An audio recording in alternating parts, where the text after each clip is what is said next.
क्या आप भी जानना चाहते हैं कि एलियंस कहाँ हैं? तो इस वीडियो को अंत तक देखें। कहाँ हैं ये भाई? यार, बचपन से ही हम सुनते आ रहे हैं, उड़न तश्तरियां, मूवीज में देखते हैं, कहानियां पढ़ते हैं, लेकिन असल में आज तक कोई पक्का सबूत नहीं मिला। तो फिर ये हैं कहाँ? क्या हम इस बड़े से ब्रह्मांड में अकेले ही हैं? यही सवाल है जो वैज्ञानिकों और सब लोगों को परेशान करता है। इसे ही फेर्मी पैराडॉक्स कहते हैं। फेर्मी पैराडॉक्स नाम थोड़ा अजीब है, पर मतलब आसान है। ये एक ऐसा सवाल है जो हमें सोचने पर मजबूर करता है। ब्रह्मांड इतना बड़ा है, इतने सारे तारे हैं, ग्रह हैं, तो फिर कहीं ना कहीं तो जीवन होने चाहिए, है ना? इतने विशाल ब्रह्मांड में जीवन का होना स्वाभाविक लगता है, लेकिन अगर हैं तो फिर हमसे मिले क्यों नहीं?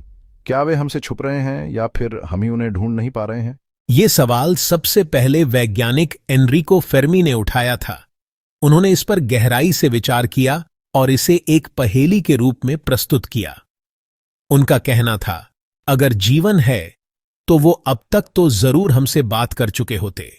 इतने सालों में हमें कोई संकेत या संदेश मिलना चाहिए था, लेकिन ऐसा हुआ नहीं है। अब तक हमें कोई ठोस प्रमाण नहीं मिला है। तो फिर ये जीवन कहाँ है भाई? क्या वे किसी और ग्रह पर हैं या फिर हमसे बहुत दूर? यह एक रहस्य है जो आज भी वैज्ञानिकों को उलझन में डालता है। क्या ये? देखो यार, ब्रह्मांड कितना बड़ा है ये समझना मुश्किल है।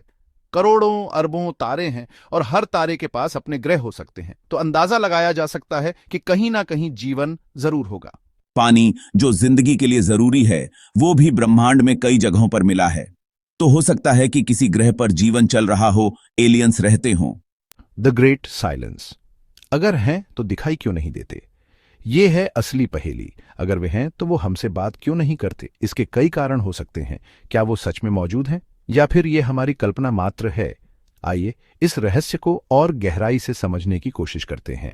हो सकता है वो बहुत दूर हों और इतनी दूरी तक संदेश भेजना या आना जाना मुश्किल हो। अंतरिक्ष इतना विशाल है कि हमारी तकनीक अभी तक उस स्तर तक नहीं पहुंची है कि हम इतनी दूर तक संपर्क कर सकें। शायद वो किसी दूसरे आकाशगंगा में हों जहां तक हमारी पहुंच नहीं है। तकनीक, शायद उनकी तकनीक हमसे बहुत अलग हो और हम उसे समझ ही ना पाएं।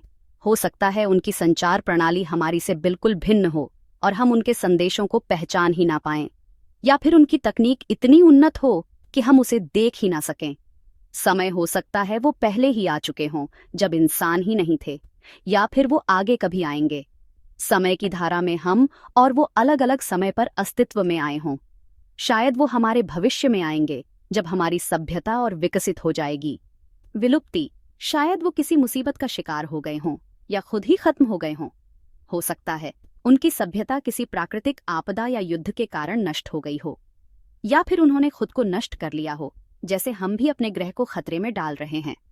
ये भी संभव है कि वो किसी और ग्रह पर चले गए हों जहां हम उन्हें खोज नहीं पाए। Possible solutions. कुछ तो झोल है। फेर्मी पैराडॉक्स का कोई एक जवाब नहीं है। यह एक ऐसा सवाल है जिसने वैज्ञानिकों और खगोलविदों को दशकों से उलझा रखा है। हम जानते हैं कि ब्रह्मांड में अरबों तारे और ग्रह हैं, फिर भी हम अकेले क्यों हैं? क्या हम सचमुच अकेले हैं या फिर कोई और कारण है? लेकिन कुछ थ्योरीज हैं जो इसे समझाने की कोशिश करती हैं।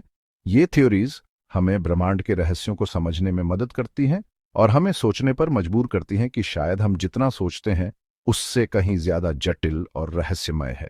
जू हाइपोथेसिस। हो सकता है एलियंस हमें जानते हैं पर दूर से देख रहे हैं, जैसे हम चिड़ियाघर में जानवरों को देखते हैं।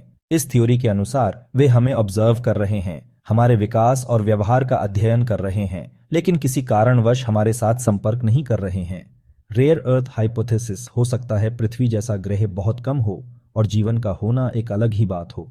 इस थ्योरी के अनुसार जीवन के लिए आवश्यक परिस्थितियां इतनी दुर्लभ हैं कि शायद पृथ्वी ही एकमात्र ऐसा ग्रह है जहां जीवन संभव हो सका है। Great filter theory. हो सकता है हर सभ्यता को एक मुश्किल दौर से गुजरना पड़ता है एक ग्रेट फिल्टर से, और ज्यादातर सभ्यताएं इसे पार नहीं कर पाती। यह थ्योरी बताती है कि शायद सभ्यताओं का विकास एक निश्चित बिंदु पर रुक जाता है और वे किसी न किसी कारणवश नष्ट हो जाती हैं।